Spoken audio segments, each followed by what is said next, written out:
அன்பார்ந்த சோதரி, divine Shalom ஊழியங்கள் மூலம் உங்களை சந்திப்பதை இட்டு நாங்கள் பெரும் மகிழ்ச்சி அடைகின்றோம்.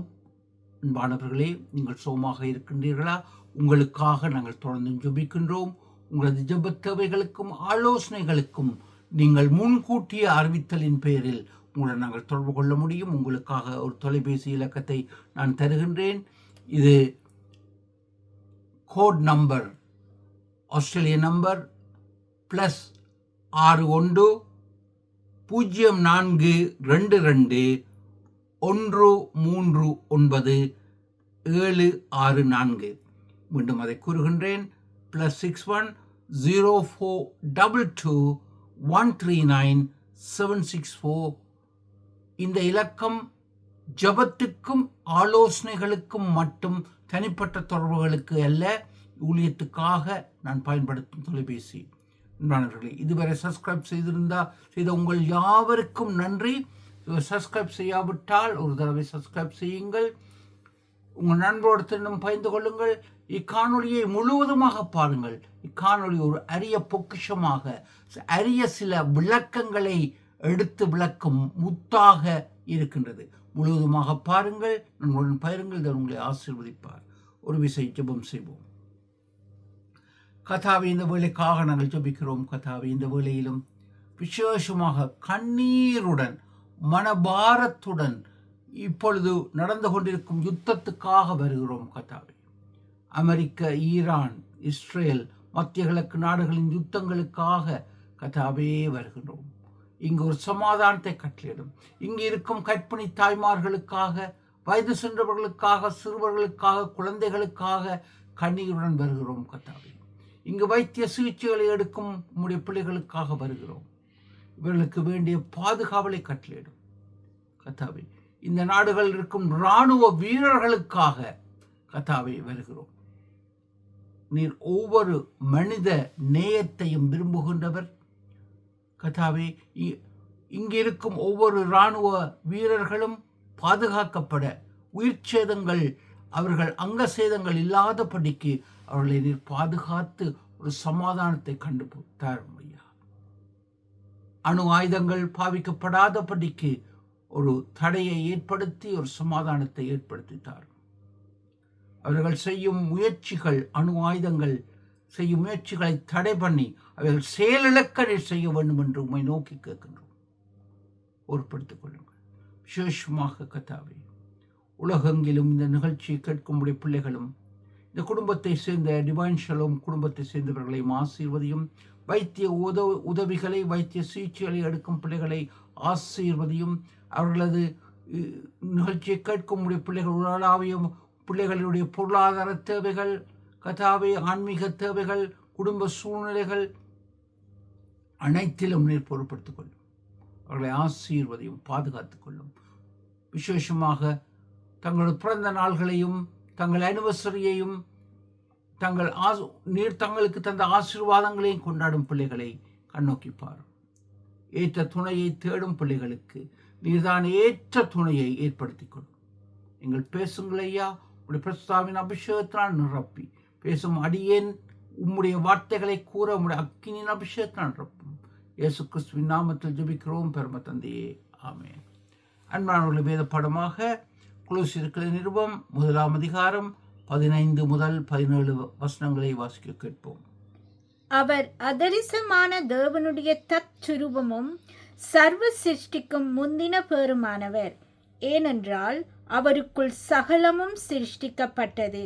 பரலோகத்தில் உள்ளவைகளும் பூலோகத்தில் உள்ளவைகளும் ஆகிய காணப்படுகிறவைகளும் காணப்படாதவைகளுமான சகல வஸ்துக்களும், சிங்காசனங்களாலும் கர்த்தத்துவங்களானாலும் துரைத்தனங்களானாலும் அதிகாரங்களானாலும் சகலமும் அவரை கொண்டும் அவருக்கென்றும் சிருஷ்டிக்கப்பட்டது. அவர் எல்லாவற்றிற்கும் முந்தினவர். எல்லாம் அவருக்குள் நிலை நிற்கிறது. அன்பானவர்களே, இதை எழுதியவர் பவுல் அப்போஸ்தலன். அவர் வேத பண்டிதர், வேத நிபுணர். அவர் பிரதான ஆசாரியனாக வர தகுதி இருந்தும் ஆண்டவருக்காய் அனைத்தையும் விட்டவர். வேதத்தை கற்று தேர்ந்த ஞான பண்டிதன் அவர். இயேசுதான் இறைவன் அதர்சனமான காணக்கூடாத இறைவனின் தற்சொரூபம் இயேசு என்பதை விளக்கி கூறுகின்றார். அதற்கான ஏன் அப்படி வந்தார் என்பதை உங்களுக்கு நான் மேலதிக விவரங்கள் கூறுகின்றேன். ஆம், அவரை கொண்டு அவருக்குள் சகலமும் சிருஷ்டிக்கப்பட்டது. இந்த அனைத்தும் சிருஷ்டிப்பு இயேசுவினால் இருக்கின்றது. அன்பானவர்களே, இதை அங்கு தெளிவாக அநேக சந்தர்ப்பங்களில் பார்க்கின்றோம். உலகம் சிருஷ்டிக்கப்பட்டது இயேசு கிறிஸ்துவினால் என்பதை நாங்கள் பார்க்கின்றோம். இன்றைய காலகட்டங்களில் நாங்கள் அநேக விளக்கங்களை பார்த்து கொண்டிருக்கின்றோம். அநேக தத்துவ ஞானங்கள், புதிய மதங்கள், நாளுக்கு நாள் புதிய புதிய மதங்கள் உருவாகி கொண்டிருக்கின்றன.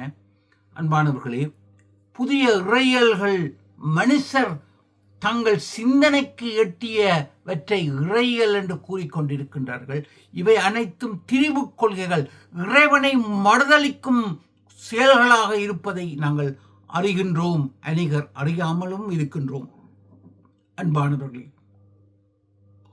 ஒரு ஊழியக்காரன் என்று கூறிவிட்டு அவர் கூறுவது 100% சரியென்று நாங்கள் சிந்திக்கின்றோம். இல்லை, இவற்றை அலசி ஆராய நாங்கள் அழைக்கப்படுகின்றோம். அன்பானவர்களே, இன்றைய காலகட்டங்களில் புதிதான இறையல்கள் எங்கள் ஆத்ம ரட்சிப்பை தடம் புரண்டு போகச் செய்யும் செயல்பாடுகள் அநேகம் காணப்பட்டுக் கொண்டிருக்கின்றன. இவற்றை பார்க்கும் பொழுது இந்த தத்துவ ஞானங்கள் அனைத்தும் கிறிஸ்துவுக்கு பின் 6 to 7 நூற்றாண்டுக்கு பின்புதான் உருவாக்கப்பட்டன. அவைகள் முழுவதுமாக வருகின்றன. அதற்கு முன்பு இவைகள் இருக்கவில்லை. ஆம், அங்கு தமிழில் கூறப்படுகின்ற 4 வேதங்கள், சாம, இருக்கு, ரிக், அசுரண வேதங்கள் எந்த கடவுளுடைய பெயர்களும் கூறவில்லை. அவை இயற்கையைத்தான் கூறுகின்றன. அன்பானவர்களே, எனவே எந்த இறைவனுடைய பெயர்களும் குறிக்கப்படவில்லை. இது தெளிவாக நான் கூறுகின்றேன். இவை அனைத்தும் 6 நூற்றாண்டுக்கு கிறிஸ்துவின் பின்பு அதை பிரதிபலித்து அதை எடுத்து தாங்கள் அச்சு பிரதி செய்ததாய் விளக்கக்கூடியதாக இருக்கின்றன. அதில் இருக்கும் அத்தனை பதங்களும் அத்தனை பெயர்களும் அங்கு இடம்பெறுவதை பார்க்கக்கூடியதாக இருக்கின்றது. அன்பானவர்களே, ஆனால் இவை சரித்திரம் விளக்கி கூறுவதை காண்கின்றோம். இங்கு அறிஞர் அண்ணா அருமையான ஒரு வார்த்தையை கூறியிருக்கின்றார். ஒன்றே குலம், ஒருவனே தேவன். ஆம், அவர் கூறுகின்றது அத்தனை இறை வாக்கு.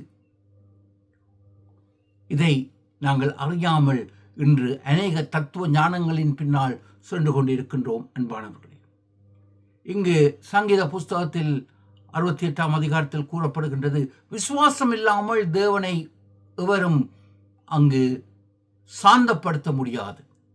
இன்று நாங்கள் விசுவாசம் இல்லாமல் இங்கும் அங்கும் அலைந்து கொண்டு எது சரியென்று தெரியாமல் நாங்கள் அலைந்து கொண்டிருக்கின்றோம். இரு தோணியில் கால் வைத்தவர்களைப் போல அல்லாடிக் கொண்டிருக்கின்றோம். அன்பானவர்களே, வேதம் கூறும் சத்தியங்களை இன்னும் இடத்தில் பகிர்ந்து கொள்கின்றேன். இங்கு ஏசாயா தீர்க்கதரிசன புஸ்தகம் 43 அதிகாரம் 11, 12 வசனங்களில் கூறப்படுகின்றது. ஆண்டவர் கூறுகின்றார், நான் ஒருவரே தேவன், என்னை தவிர இரட்சகர் வேறு எவரும் இல்லை. 43 அதிகாரம் 11-12 வசனம் ஏசாயாவில், நான் ஒருவரே தேவன், என்னை தவிர வேறு இரட்சகர் எவரும் இல்லை என்பதை ஆண்டவர் தெளிவாக கூறுகின்றார். நான் அந்நிய தேவன் அல்ல, நான் உங்கள் தேவன். இன்று தமிழில் எத்தனை விளக்கங்கள் இருக்கு. இதிகாசனங்களில் கூட இயேசு என்ற பெயர் இருக்கின்றது என்பதை நான் இப்பொழுது கூறவில்லையே, தெளிவாக இருக்கின்றது. அன்பானவர்களே, இன்று இயேசு அந்நிய தெய்வம் அல்ல. அவர் இன்றும் உம்முடன் இருக்கின்றார்.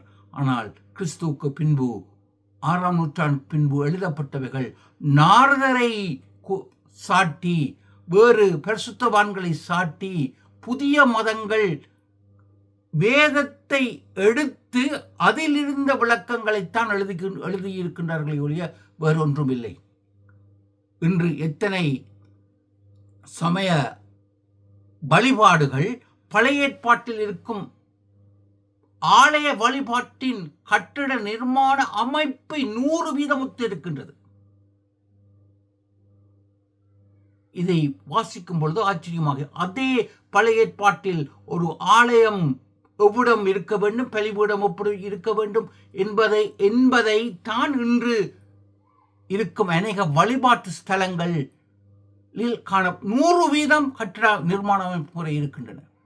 அன்பானவர்களே, ஆண்டவர் கிருபையினால் நான் இறையியல் கற்கும் பொழுது அதற்கு பின்பும் இங்கு மேஜர் ரிலிஜனில் நான் பட்டதாரி டாக்டர் பட்டம் எடுக்க ஆண்டவர் வழி செய்த இவைகளை கற்று அறிந்து நான் அவைகளை உங்களிடத்தில் கூறுகின்றேன், அறிந்து கூறுகின்றேன். எனவே இவை அனைத்தும் அதை பின்பற்றி எழுதப்பட்டவைகள் என்பதை தெளிவாக உங்களுக்கு கூற நான் தாழ்மையாக கேட்கின்றேன், கூறுகின்றேன். அன்பானவர்களே, இங்கே அப்போஸ்தலர் 4 அதிகாரம் 11 வசனத்தில் ஆண்டவர் வார்த்தை கூறுகின்றது, இந்த உலகத்தில் வானத்தின் கீழே ரட்சிக்கப்படுவதற்கு இயேசு கிறிஸ்து என்ற நாமமே தவிர வேறு எந்த நாமமும் அதிகாரமும் எவருக்கும் கொடுக்கப்படவில்லை. இன்று அநேகர் நாங்கள் பரிசுத்தவான்கள், நாங்கள் இறைவன் நம்முடன் பேசினார், தரிசனமானார், கனவில் வந்தார், அநேகவற்றை கூறுகின்றார்கள். இவை அனைத்தும் உண்மையற்ற கதைகளாக, தத்துவ ஞானங்களாகத்தான் உண்மையில் இருக்கின்றன. பரலோகம் அதிகாரம் கொடுத்தது ஒருவருக்குத்தான். அப்போஸ்தலர் 4 அதிகாரம் 11 இயேசு கிறிஸ்து ஒருவருக்கே. அந்த இயேசு கிறிஸ்து வேறு எவருமல்ல, உங்களது எனது இரட்சகர். அன்பானவர்களே, அவர் மனிதன் அல்ல, இறைவன் மனிதனாக வந்தவர், உங்களையும் என்னையும் ரட்சிக்க. இங்கு மனிதன் உருவாக்கப்பட்டது தேவ சாயலில், தேவ மகிமையில். அது ஆதியாகமம் 1 அதிகாரம் 26 27 வசனங்களில் பார்க்கின்றோம். ஆண்டவர் கூறுகின்றார், எனது சாயலும் எனது ரூபத்திலும் மனிதர்களை உருவாக்குவோமாக, மனிதனை உருவாக்குவோமாக. அங்கு உருவாக்குவோம் மனிதர்களை, எனது சாயல் நமது சாயல் என்று கூறப்படுவது திருத்துவத்தை கூறுகின்றது, விளக்குகின்றது. அங்கு ஆதியாகமம் 1 அதிகாரம் 1 வசனத்தில் எபிரேய பாஷையில் எழுதப்பட்டது, மூல பாஷையில் எலோகிம் தேவன் வானத்தின் பூமியின் சிருஷ்டித்தார். எலோகிம் என்பது திருத்துவத்தை விளக்குகின்றது. 1-3 இங்கு பிதாவாகிய தேவன், குமாரனாகிய தேவன் இயேசு கிறிஸ்து, பரிசுத்தாவியாகிய தேவன். இதைத்தான் ஆதியாகமம் 1 அதிகாரம் 1 வசனத்தில் இருக்கின்றது. இன்று அநேகர் பரிசுத்தாவி எங்கே, திருத்துவம் எங்கே என்று வேதத்தை அறியாமல் கதைத்துக் கொண்டிருக்கின்றார்கள். ஆதியாகமம் 1 அதிகாரம் 1 வசனத்திலேயே திருத்துவம் விளக்கி காணப்படுகின்றதை நாங்கள் அறியாமல் கதைத்துக் கொண்டிருக்கின்றோம். அன்பான சகோதரர்களே,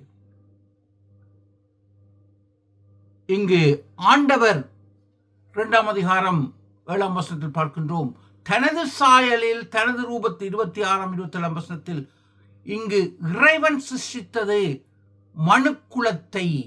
அங்கு உயர்வு தாழ்வுகள் இல்லை, அனைவரையும் உங்களையும் என்னையும் தனது சாயலில் உருவாக்கினார். இன்று புவியியல் காரணமாக அங்கு நிறங்கள் மாற்றப்படுகின்றன, இவைகள் விளக்கத்தை பெண் கூறுகின்றேன். ஆனால் ஆண்டவருக்கு எவரும் உயர்ந்தவன் எவனும் தாழ்ந்தவன் இல்லை.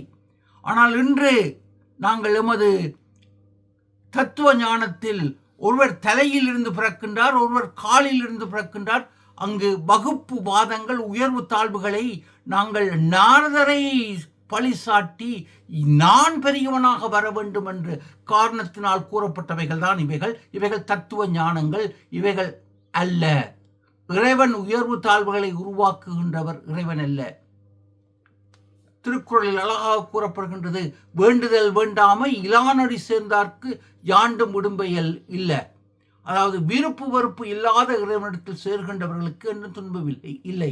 இறைவனுக்கு விருப்பு வெறுப்பு இல்லை, அனைவரும் சமன். ஒரு பெற்ற தாய் தன் குழந்தைகளை சமனாக பார்ப்பதை போன்று அங்கு இறைவனுக்கு முன் நீங்களும் நானும் அனைவரும் சமனாக இருக்கின்றோம். அன்பானவர்களே, இந்த மனிதர்கள் தான் வகுப்புவாதங்களை உருவாக்கி இருக்கின்றார். ஆண்டவர் இயேசு எங்கள் அனைவரையும் ஒன்றாக வைத்திருக்கின்றார். இங்கு 2 கொரிந்தியர் 3:18 அங்கு கூறப்படுகின்றது, நாம் அனைவரும் இழந்த தேவ சாயலை மீண்டும் மறுபடியும் மறுவமாக்கப்பட்டு தேவ மகிமையை எடுத்து இருக்கின்றோம். 3:18. அன்று ஆதாம் ஏவாள் சாயல் தேவ சாயலை தேவ மகிமையை இழந்தார்கள் பாவத்து நிமித்தம். இன்று மனுக்குலம் தேவ சாயலை இழந்திருக்கின்றது. ஆனால் இயேசுவுக்குள் நீங்களும் நானும் மீண்டும் தேவ சாயலை பெற்றிருக்கின்றோம். நாங்கள் அனைவரும் தேவனுடைய இயேசுனுடைய பிள்ளைகள் என்பதை அறிய அழைக்கப்பட்டிருக்கின்றோம். அன்பானவர்களே,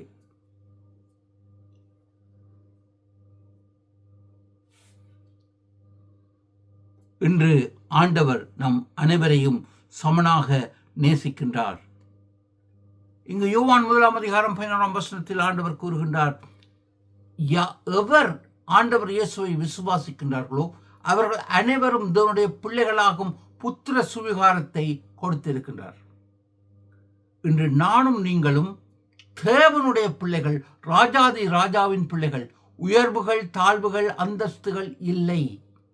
இவை மனிதர்கள் தத்துவ ஞானத்தினால் நான் பெரியவனாக வேண்டும் என்று ஒரு குறிக்கப்பட்ட சாரார் இவற்றை உருவாக்கியது சரித்திரம்.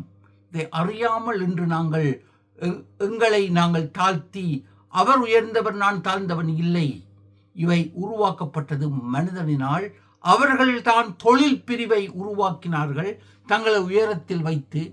இவை அனைத்தும் இல்லை.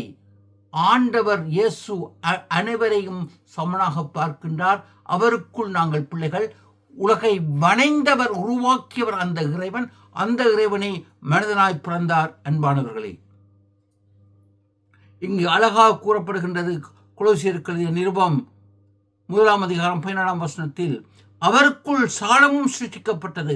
பரலோகத்தில் உள்ளவைகளும் பூலோகத்தில் உள்ளவைகளும் காணப்படுகிறவர்களும் காணப்படாதவர்களும் சகலவற்றும் அவருக்குள் உருவாக்கப்படுகின்றது.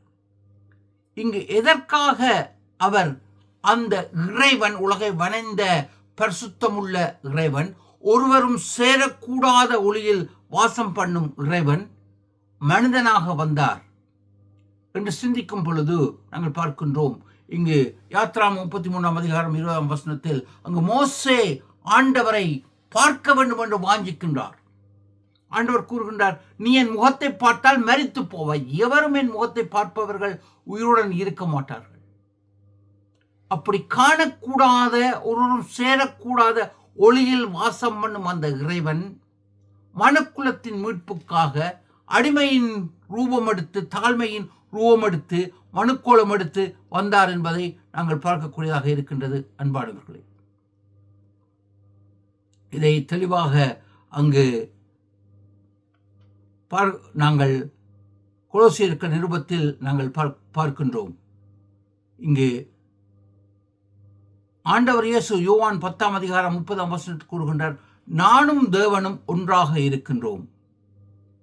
நானும் தேவனும் ஒன்றாக இருக்கின்றோம். நாங்கள் இருவரும் ஒருவர் என்பதை ஆண்டவர் இயேசு தெளிவாக நமக்கு கூறுகின்றார். இங்கே பவுல் அப்போஸ்தலன் தெளிவாக 1 தீமோத்தேயு 6:16 தெளிவாக பார்க்கின்றோம். 1 தீமோத்தேயு 6:16 காணக்கூடாத அதர்சனமான அந்த தேவன் அடிமையின் தாழ்மையின் ரூபம் எடுத்து தற்சொரூபமாய் அவர் பூமியில் வந்தார். அந்த காணக்கூடாத இறைவன், மோசே பார்க்க முடியாத, எந்த மனிதர்களும் பார்க்க முடியாத அந்த இறைவன் மனித கோலம் எடுத்து வந்தார். 1 தீமோத்தேயு 6:16 பவுல் அப்போஸ்தலன் ஒரு வேத பண்டிதன். அவர் பிரதான ஆசாரியனாய் வர வேதத்தை கற்று தேர்ந்தவர். எபிரேயன், அவருக்கு நிகர் எவரும் இல்லை. அவர் கூறுகின்றார், காணக்கூடாத அந்த இறைவன் அடிமையின் தாழ்மையின் ரூபம் எடுத்து காணக்கூடியவராக இயேசுவாக வந்தார். இன்று நாங்கள் கூறும் அந்த இயேசு அதே இறைவன், திருத்துவ தெய்வம் ஒரு இறைவன் 3 ஆழ்த்தத்துவம் உள்ளவர். அன்பானவர்களே, அவர் அண்டை வருவீர்களா? இன்று கிறிஸ்தவம் ஒரு மதம் அல்ல, அது சிருஷ்டி கர்த்தர் இடத்தில் நாங்கள் கொள்ளும் உறவு. இன்று பரம்பரை கிறிஸ்தவர்களாக நாங்கள் இருந்து கொண்டு அவரிடத்தில் உறவு வைக்காமல் இருந்தால் ஒன்றும் இல்லை, பிரயோஜனம் இல்லை. இன்று அந்த இறைவனிடத்தில் உறவு வைப்பதுதான் கிறிஸ்தவம். இன்று மதமாக்கப்படுகின்றது, வியாபாரமாக்கப்படுகின்றது, அரசியலாக்கப்படுகின்றது. அது அல்ல. ஆண்டவர் இயேசுவை வருவீர்களா? அன்பான சகோதரர்களே, நீங்கள் உங்களுக்கு அருகில் இருக்கும் ஆலயத்துக்கு செல்லுங்கள், பரிசுத்த ஆவி நிறைந்த ஆலயத்துக்கு செல்லுங்கள். இதை குறித்த மேலதிக விவரங்களை, ஆலோசனைகளை பெற விரும்பினால் நீங்கள் மீண்டும் என்னுடன் தொடர்பு கொள்ள முடியும். உங்களுக்கு கூறுகின்றேன், +610422139764. தேவன் உங்களை ஆசீர்வதிப்பார். நாங்கள் விசுவாசிப்பது ஒரே தேவனை, பரிசுத்தமுள்ள ஒருவன் சேரக்கூடாத அந்த இறைவன் இன்று உங்களுக்கும் எனக்கும் மத்தியில் மனிதனாய் வந்தார் எங்களை ரட்சிக்க. அவர் அண்டை வருவீர்களா? தேவன் உங்களை ஆசீர்வதிப்பார்.